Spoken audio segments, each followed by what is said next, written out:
Bonjour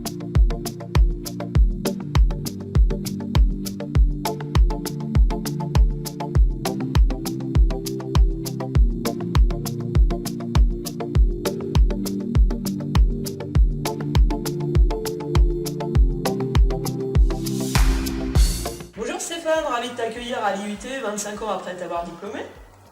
Bonjour Claudia, merci de l'invitation.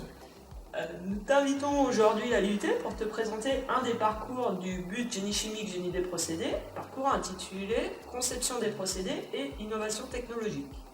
Alors, les étudiants qui suivront ce parcours se destineront plus particulièrement en recherche et développement et en bureau d'études.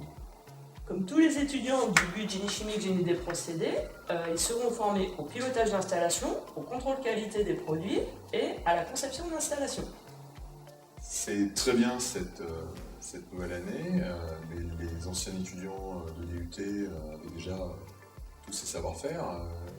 Quel va être le bénéfice de cette année supplémentaire? Donc, le parcours apportera une spécialisation avec 2 regroupements de savoir-faire. Pour le parcours conception, ses compétences seront la gestion de projet et le développement et l'amélioration de procédés. Depuis tout à l'heure, on parle beaucoup de savoir-faire, mais ce que j'apprécie quand je recrute un DUT, c'est la solide base théorique et pratique. Est-ce que cela va être mis en cause? Donc non, nous conserverons ce qui marchait bien avec le DUT.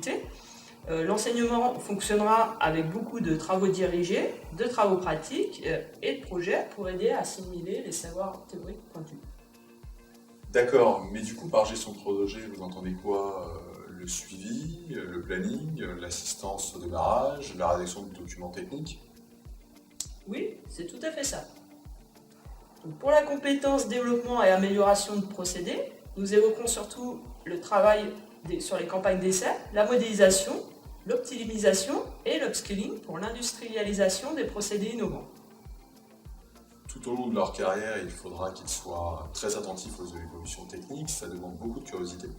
D'ailleurs, c'est quelque chose qu'on apprécie chez nos recrues, on apprécie la curiosité, évidemment, l'autonomie et la capacité à se mettre au service de l'équipe. Mais c'est difficile à évaluer pour vous. C'est sûr qu'on ne peut pas l'évaluer lors d'un devoir sur table, mais une grosse partie de l'évaluation se fera sous forme de projet mélangeant recherche documentaire, expérimentation et travail d'analyse. Ces projets se dérouleront en groupe autonome et l'encadrant pourra ainsi se rendre compte des qualités humaines de chacun. Programme ambitieux, est-il prévu de nous impliquer, nous autres professionnels, dans la formation de nos futurs collaborateurs? Bien sûr, vous pourrez nous aider en intervenant dans nos formations, nous aider à concevoir des situations de projet pour que ceux-ci collent au plus près de vos problématiques industrielles, et également en prenant des stagiaires ou des alternants dès la 2e année. Merci, cela me rassure, je comprends mieux l'intérêt de cette évolution et je vous accompagnerai avec grand plaisir. Merci Stéphane. Merci Claudia.